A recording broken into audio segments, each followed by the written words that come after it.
Hello, my name is Travis Olson. This is my Module 1.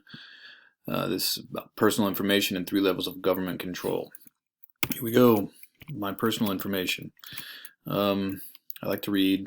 I like Stephen King, historical books, nonfiction, lots of things, classics, all the good stuff. So I like to read. The last couple of years I've really taken up bird watching. This is a scissor-tailed kite I saw near Lawrence last summer. Pretty cool, very rare for Kansas, very neat to see. I also really enjoy playing the piano. Been doing that quite a bit. And I like to do those things, but most of my time is occupied with my family, my wife, and my 3 kids. They take up a lot of my time. We spend our time doing typical stuff. We like to go camping outside. This is a picture of us in Colorado last summer. So fun stuff. They are a handful, but very enjoyable. I work in Eudora, Kansas. I work for an EBD, an emotional behavioral program, where most of the kids are in my room the entire day. I teach high school students, although I actually work in Eudora Middle School because our program just has one of the little wing of the school. And the middle school and high school are right next door to each other, so we do have kids who work into gen ed classrooms and they just walk back and forth. And Eudora, Kansas, if I didn't say, it's just a couple miles east of Lawrence, 5 miles east. So that's where I work and a little about me. Now let's talk about the fun stuff. Let's talk about the government control and the levels of it.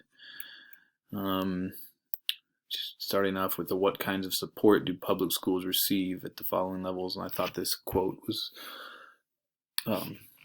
good from the Center for Public Justice.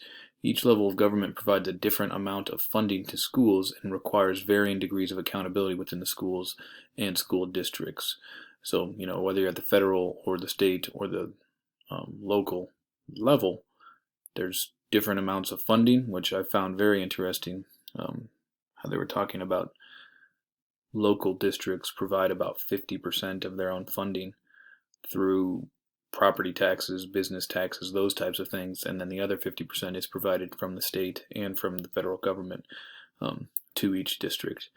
The federal support, we've hear all these acronyms, the NCLB, and now it's been turned into the ESSA, the Every Student Succeeds Act, and it's how they're supporting is they're funding programs, districts, and when they fund them, they are saying, hey, you must meet these standards, you must meet these certain requirements, and then you will get X amount of dollars. If you don't, you get X minus this much, So that's how the federal government works in terms of public education.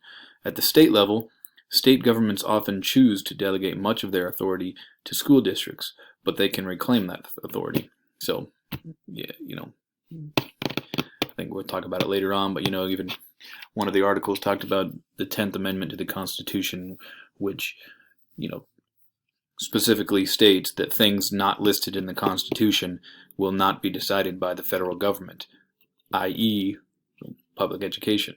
So the states get to decide, and a lot of the states give up a little bit of the control to the local districts. So the school districts are the ones who are making the most decisions. Now we'll talk about more of that as we come.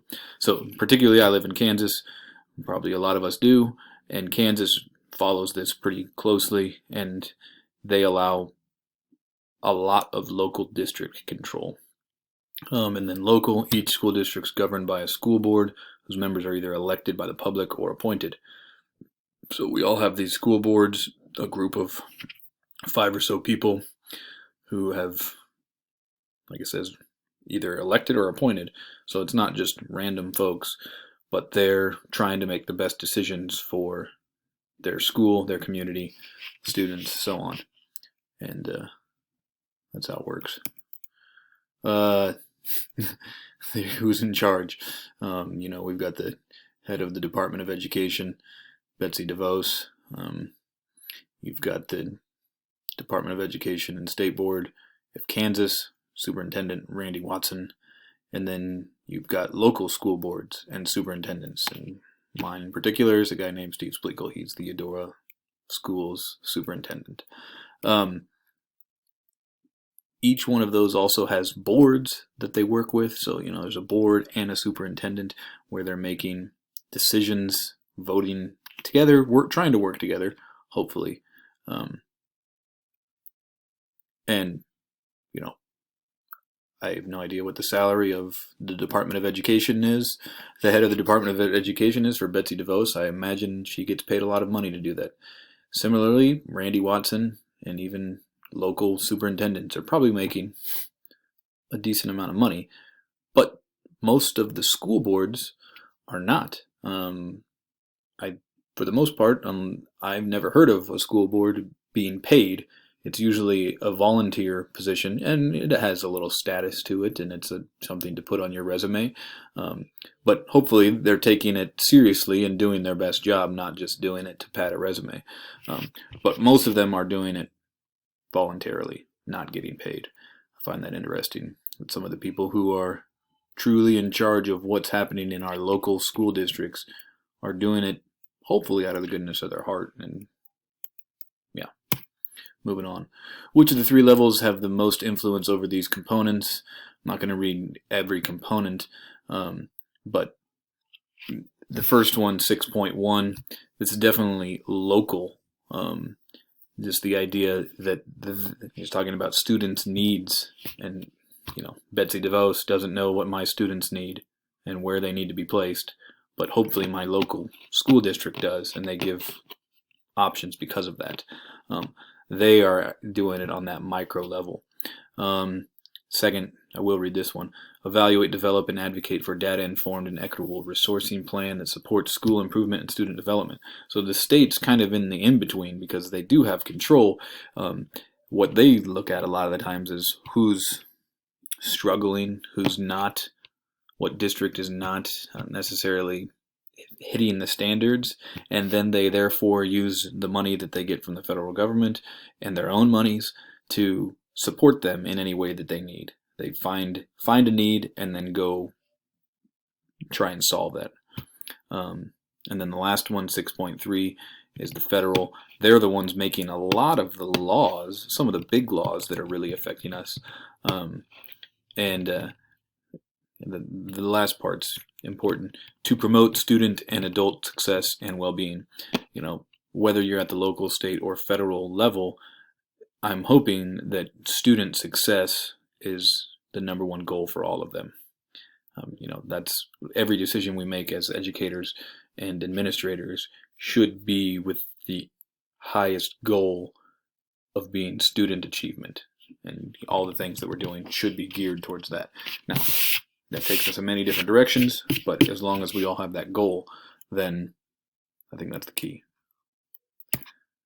How does all this support the educational success and well-being of each student and adult? And it's basically a balance in decision making.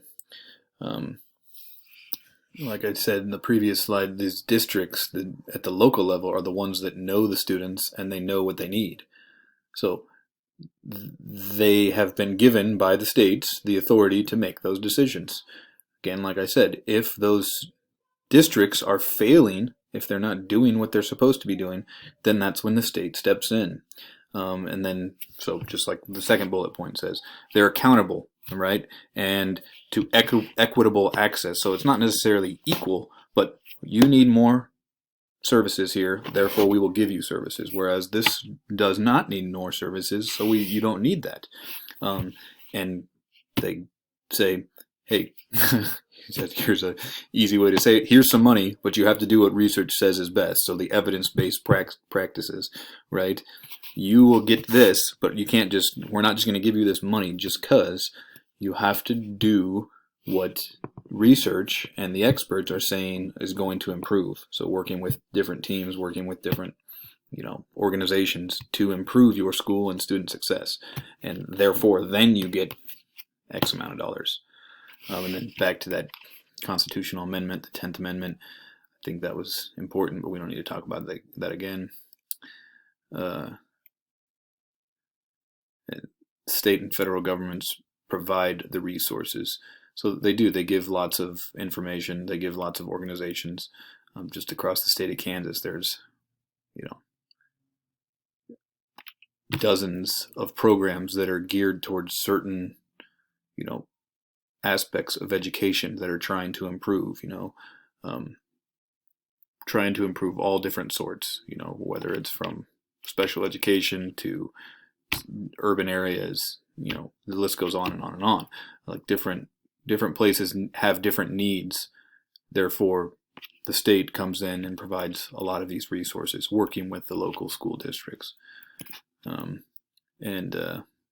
Here's the standard, the correlation. I'm not going to read all this to you. You can look at that. And here's the references. I thank you very much for watching my video. Godspeed.